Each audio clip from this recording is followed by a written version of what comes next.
Evenings at the atelier mean one thing. Qifrey and Orugio's kitchen is pure magic.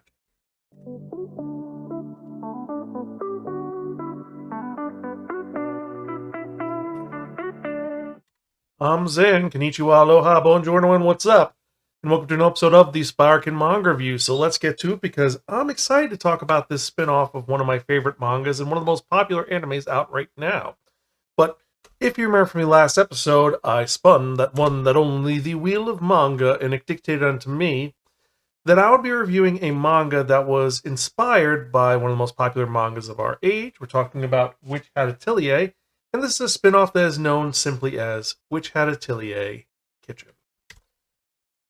And Witch Hat Atelier Kitchen is written by Hiromi Sato, and it was based on Witch Hat Atelier. So the artwork is a little different, but it fits and blends so well. And this is pretty simple.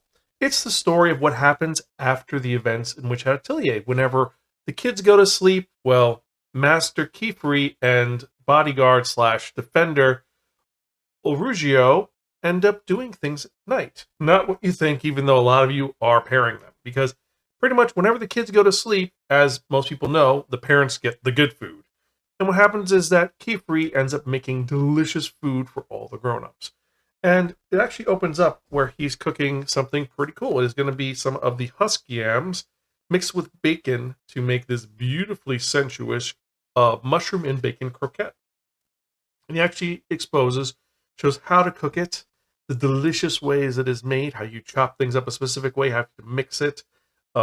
Brings up the elements about stir frying the caphorn mushrooms, and then scooping the yam into bowls, and then adding milk and butter, and then you make a creamy consistency. And this ends up making carpaccio yam. It's just really delicious. Then you stir in some bacon, and you mix it up into the bowl to make a little bit of a patty covered in panko crumbs, and then you heat it up and fry it to make a delicious food that he ends up sharing with Orugio. And from there, it goes into the various different dishes, because it's not just Qifrey that's making the dishes, but also Orugio. For example, in the second chapter, he ends up making pudding, which it's kind of interesting to see pudding made with honey instead of cream and berry preserve to make pudding cups that are delicious. Then later on, we have sandwiches that are made, various types, including a cheese sandwich and a meat sandwich. And from there on, we just go simply into some of the recipes themselves, which are really delicious. And it gives you a very simple way to make this. And the best part is that it uses the actual terms for the types of meat and vegetables that are only found in the Witch Hat Atelier world. But then at the end of the manga, we get the conversions. And that's all this is. This is pretty much a guide on how to cook. And for those of you who are aware and who've been following the podcast or watching the show for a while, I'm a huge fan of cooking manga. I love it. I love it. I actually tried making it myself, and I actually tried making some of the food. There are images that will be released for a special thing coming up soon, but this one is a lot of fun. It's pretty much just they're going to make different foods and how it goes. There is no rhyme or reason to the plot. The plots are kind of nonsensical. It's like, oh no, Orugio has a cold. Let's make a ginger tea. Or, oh no, they got to make food. Let's make some food. Or, I'm up late. I'm hungry. I ate all the food in the fridge. Let me make something to make up for it. That's all it is. There's no narrative really to this. It's just we're taking our favorite characters from Witch Hat Atelier and we're putting them in a new setting. It's pretty much feels like a bonus, which on the one hand is really cool because we get more Witch Hat Atelier stuff. But on the other hand, if you're looking for a narrative, if you're following the situation with the brim hats, if you're following the situation on Coco's journey to save her mother, or any of the other characters' journeys, this isn't really about it. It mentions it for a second, but for the most part, it's them making food. That's the focus. It's they're making food, and that's pretty much it. Now, if you're into slice of life and you like cooking, this is going to be definitely up your alley. It's really well done. And like I said, the best part is that you have the conversions at the end of it. Also, the last chapter is booze. Well, sorry, it is a non-alcoholic drink, even though it's totally wine. They say it's Will Grape Cocktail with Primsum, Lemon, and Mountain Apple with bottled willow grape, which is not to be confused with wine. It says a non-alcoholic drink of your choice. Kind of fun there. But then you look at the conversion on the last page, and it literally says, Bottled willow grape. Substitute red grape juice for an all ages morning friendly drink. So yeah, it actually gives you the conversions for all things. Like one is the parasol jelly legs, which they're these flying jellyfish, and the only part that you could eat is their legs. The minute you see them and they're cutting, it's like those look like crab legs. The conversion, substitute meat of 4 crab legs. So it's all there. They have all the conversions, and it is very well written. Now, on the other hand, if you are not a fan of cooking manga, if you like Witch Hat Atelier but you don't want to have a filler, this isn't for you. This pretty much feels like it's something that should have been tacked on at the end of each volume. Like, here's a bonus material of this happening. You might not like it as much. Still, it is well done, and more importantly, Hiromi Sato's writing style captures the characters perfectly. This is Qifrey. This is Orugio. It's their characters perfectly. It also kind of hints that they're like essentially cohabitating. So they're together, but they're not together. It's not BL. It's not Shonen Ai, but it's kind of like they're a couple. So it's a little like What Did You Eat Yesterday, but it's like they're platonic, but they're not. It's kind of they don't have a label on their relationship. Yeah, go figure. But that is on point, and the art style is a dead ringer. You could see some differences, some slight minor differences in the art style, but for the most part, it is verbatim. It is verbatim for Witch Hat Atelier. It looks like Witch Hat Atelier's art style, so that works. So I went through it and I was thinking back and forth about this. Is it good? Is it bad? Is it garbage?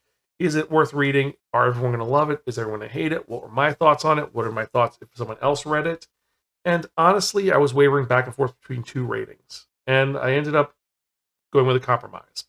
So I'm going to give this personally a Borrow from a Friend and Don't Return Unless Offered Pocky, but it was really wavering between this and A Gift from Your Crazy Aunt Miro, okay, but forgettable.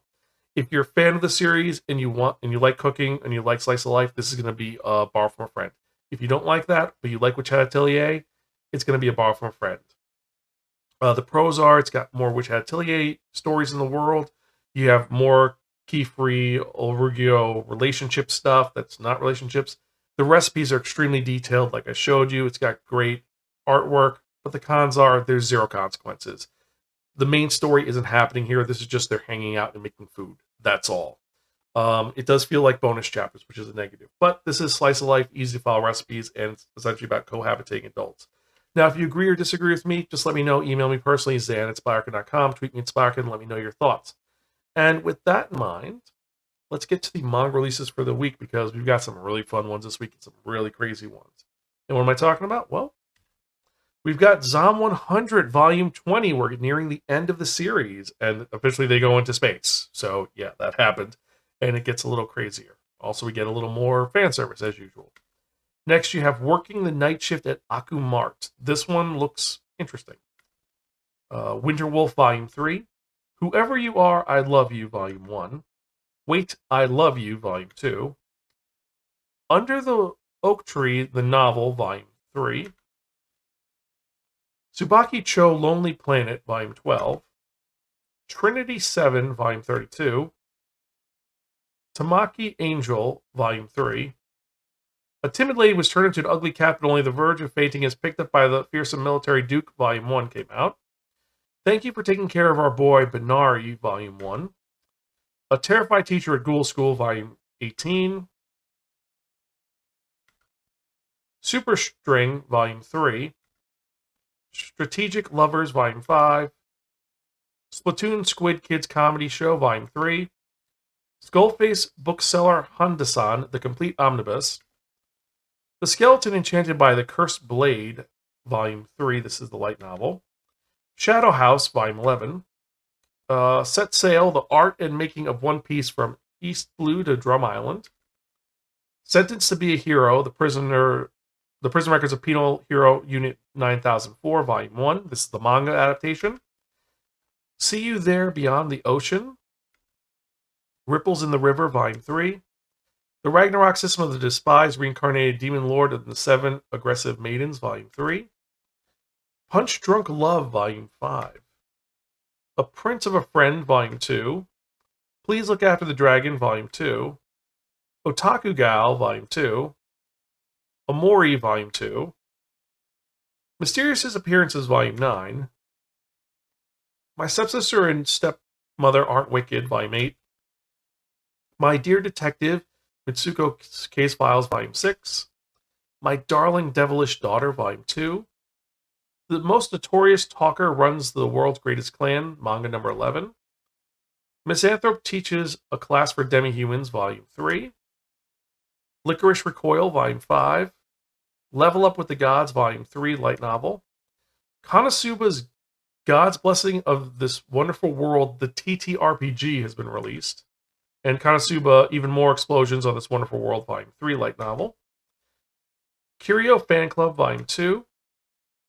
Kimono Jinhei, Volume 21. The Evil Lord of an Intergalactic Empire, light novel 11. It Takes More Than a Pretty Face to Fall in Love, Volume 6.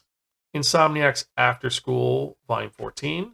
I Want to Be Held So Badly I Could Die, Volume 14. I Made Friends with the Second Prettiest Girl in My Class, Volume 3, light novel. I Like Villains, so I Reincarnated as One, manga number 2. Kazuki's Cool Headedness, Volume 31. Hitting Rewind with You, Volume 3. The Hitman Stands, Volume 3. The Great Cleric, Volume 16. The Girl, the Shovel, and the Evil Eye, Volume 5. Guy Tima the Gigantus, Volume 6. Fall in Love, You False Angels, Volume 5. The Fake Alchemist, this is light novel 2.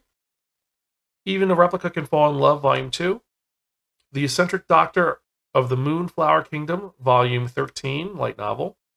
Dragon Quest, The Mark of Erdrick, Volume 4. Double the Trouble, Twice as Nice, Volume 3. Divine Incursions, Volume 2. This is the manga, by the way. Dead Mount Deathplay, Volume 15. The Daughter of the Demon Lord is Too Kind, Volume 2. Darasan of Riwa, Volume 3. Corpse Knight Gunther, Volume 2. Bungo Stray Dogs 1, Volume 13. Boots Levy, Volume 6. Blue Lock, Volume 31. Blade and Bastard, Volume 4, and this is the manga, not the light novel. And then after that, we've got April Showers Bring May Flowers, Volume 5. Animan, Volume 2. And last and certainly not least, we've got The 100 Girlfriends Who Really, Really, Really, Really, Really Love You, Volume 18. And I believe this is near the end of the series. So these are the manga releases for the week. Which ones were you most excited about? Let me know. Email me personally, zanspiraken.com, or tweet me at Spiraken. Let me know your thoughts. Now, for me, my top 5 for this week are going to be Konosuba, God's Blessing in Another World, the TTRPG, because the magic in that universe is really cool. My best pick of the week, which is going to be Sentenced to Be a Hero, the manga volume 1, because this series is a lot of fun and it's really well done. I love the concept and I love how horrifying it is. Thank you for taking care of our boy Bonri. This one I've heard a lot of buzz about, so I'm intrigued to see how this goes. Could be good, could be bad, who knows. Whoever you are, I Love You, Volume 1, looks like a beautiful romance. And then last but not least, Working the Night Shift at Akumart looks like a weird, fun, slice of life series that could be well done. So these are the manga releases for the weeks I'm most excited about. What do you like? Let me know. Email me personally, zanspiraken.com, or tweet me at Spiraken. And before we go any further, I'd like to thank each and every one of you who are checking out this show. Every new email I get, every new comment, every new subscriber gives me more motivation to keep doing this. So keep them coming. And I love doing this. I'm going to keep doing this so an old man has to read manga with thick glasses. So keep joining in. Tell your friends about this. Definitely like, share, subscribe. If you're watching on YouTube, like I said, hit that like button, hit thumbs up, subscribe, and click on that bell for notification for when we release new episodes. We're releasing 2 things a week. Our next other manga is we'll find out what our next manga is soon. But our other show is going to be our book club, where we're going to be talking about The Book Thief by, I believe it's Zusak. So that one's going to be kind of cool. It's either Zusak or it's going to be, it is Zusak. So, yeah. Actually, no, it's not. The next episode is going to actually be this one about a creepy teddy bear called Teddy Bears Never Die. Then it's Zusak.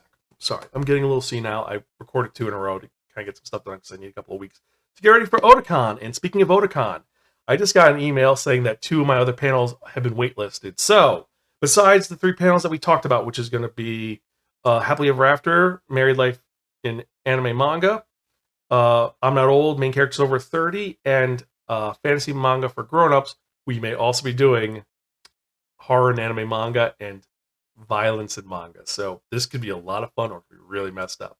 We're going to find out. I will keep you posted. But one last thing. I got an email from someone who was a little perturbed by my review from last week, which is I reviewed Bug Ego, and I gave it a... It's okay. Pretty much, it's okay. There's better books exist. Our second lowest rating. However, I went back and forth on it. We talked about it, and well, I wasn't really a super fan about it. And I thought about it. I read further. The book is a lot better than I thought. But that first volume, I was not a fan of. It gets better as volume 2 happens. That's the first thing. And secondly, he also pointed out after we talked that the American Manga Award nominees came out.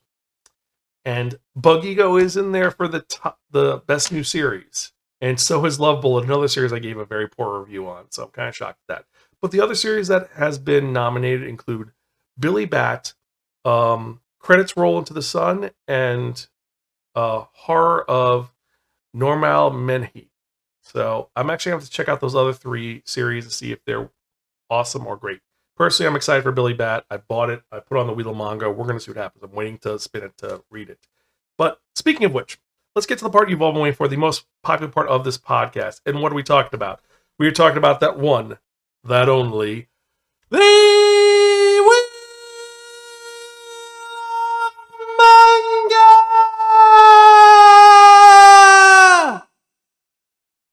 Yes, friends, the Wheel of Manga, except no substitute. Now, what is the Wheel of Manga? The Wheel of Manga is a Wheel of Fortune with 10 slots on it. And what I've done is I've assigned a manga tile to each of the 10 slots. So what we're going to do is we're going to spin the wheel. Whatever number it lands on, that's what we're going to review in the next episode of the Spiraken Manga Review, episode 636. We've got some great titles on here, so let's spin and see what we're going to review in the next episode, shall we?